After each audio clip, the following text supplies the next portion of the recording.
وَتَأْكُلُونَ التُّرَاثَ أَكْلًا لَمًّا، اور کھا جاتے ہو تم میراث کے مال کو سمیٹ کر کھانا۔ محمد اسامہ شاہ الوی کو سبسکرائب کریں۔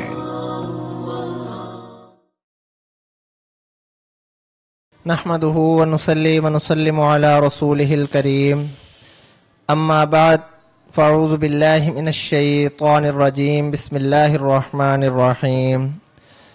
کلا بل لا تکرمون الیتیم ولا تحاضون على طعام المسکین وتأکلون التراث اکلا لما وتحبون المال حبا جما۔ صدق اللہ العظیم۔ سورۃ الفجر، پارہ نمبر 30، آیت نمبر 17 سے آیت نمبر 20 تک تلاوت کی ہے۔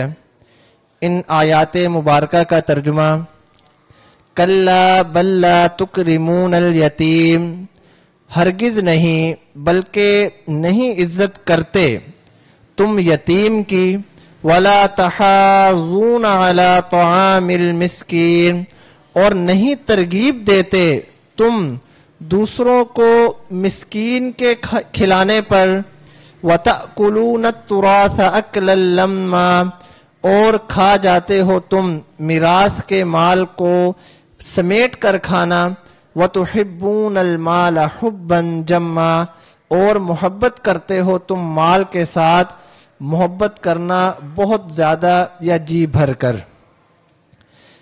سورۃ الفجر، آیت نمبر 17 تا آیت نمبر 20 تک تلاوت کی ہے، ترجمہ بیان کیا ہے۔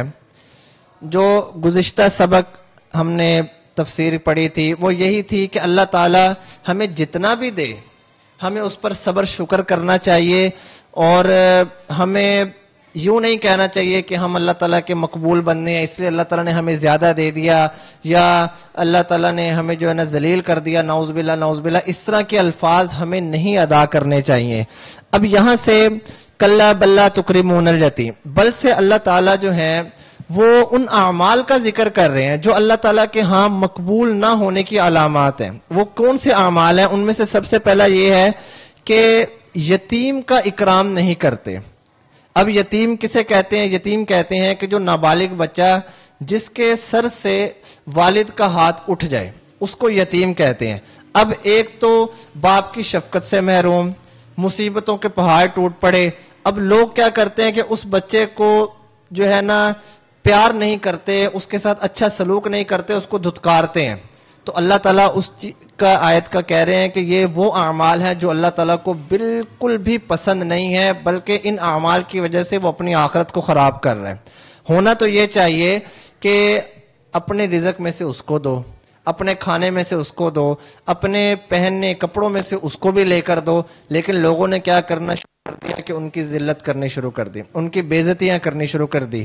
دوسری آیت وَلَا تَحَاضُونَ عَلَىٰ طَعَامِ الْمِسْكِينِ، مقصد یہ ہے کہ خود تو یتیم اور غریب کا کیا اکرام کریں گے، وہ دوسروں کو اس چیز کی ترغیب بھی نہیں دیتے، بلکہ الٹا کیا کہتے ہیں کہ جب اللہ تعالیٰ نے ان کے سر سے باپ کی شفقت کا سایہ اٹھا لیا، یا اللہ تعالیٰ نے ان کو غریب رکھ دیا، تو ہم کون ہوتے ہیں جی ان کا خیال رکھنے والے؟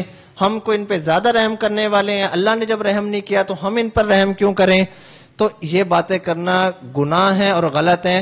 ہمیں یتیم کے سر کے اوپر بھی شفقت کا ہاتھ رکھنا چاہیے اور مسکینوں کو بھی کھانا کھلانا چاہیے۔ بلکہ اس آیت سے تو یہ بھی معلوم ہوتا ہے کہ اگر ایک آدمی یتیم کو مسکین کو خود کھانا نہیں کھلاتا تو کم از کم اس کو دوسروں کو ترغیب دینی چاہیے کہ آپ مسکینوں کو کھانا کھلاؤ، کیونکہ اس میں یہ ہے وَلَا تَحَاضُونَ عَلَىٰ طَعَامِ الْمِسْكِينِ کہ وہ ترغیب بھی نہیں دیتا دوسروں کو مسکینوں کو کھانا کھلانے پر۔ تو ہونا تو یہ چاہیے کہ اگر وہ خود نہیں کھلا رہا تو کم از کم جو ہے وہ ترغیب دے۔ ایک تو وہ خود بھی نہیں کھلا رہا، الٹا وہ ترغیب بھی نہیں دے رہا، تو وہ دو بڑے عظیم گناہ کر رہا ہے۔ وَتَأْكُلُونَ التُّرَاثَ أَكْلًا لَمًّا، تیسری بری خصلت کا اللہ تعالیٰ ذکر کر رہے ہیں کہ تم یتیم کا فقیر کا مال بھی کھاتے ہو، اور الٹا تمہاری نظر میراث کے اوپر بھی ہوتی ہے کہ اگر کوئی خاندان سے مرے تو تم ان کے بچوں کو دینے کے بجائے تم خود ان کا مال ہڑپ جاتے ہو۔ کہ چلو جی کسی طریقے سے ہم اس کو کھا لینا، دیکھتے ہو حلال کا ہے نہ حرام کا ہے، بس اس کو جو ہے نا رندہ، اس کو کہنا نا پھیرنا پنجابی میں، کہ رندہ پھیر کے اس کو اپنا بنا لیتے ہو کہ چھوڑ دو جی، بچوں کا کوئی فکر نہیں، ان کی بیویوں کا کوئی فکر نہیں، اس کو اپنے قبضے میں لے آتے ہو۔ چوتھی بری خصلت وَتُحِبُّونَ الْمَالَ حُبًّا جَمًّا، کہ تم لوگ مال سے حد سے زیادہ محبت کرتے ہو۔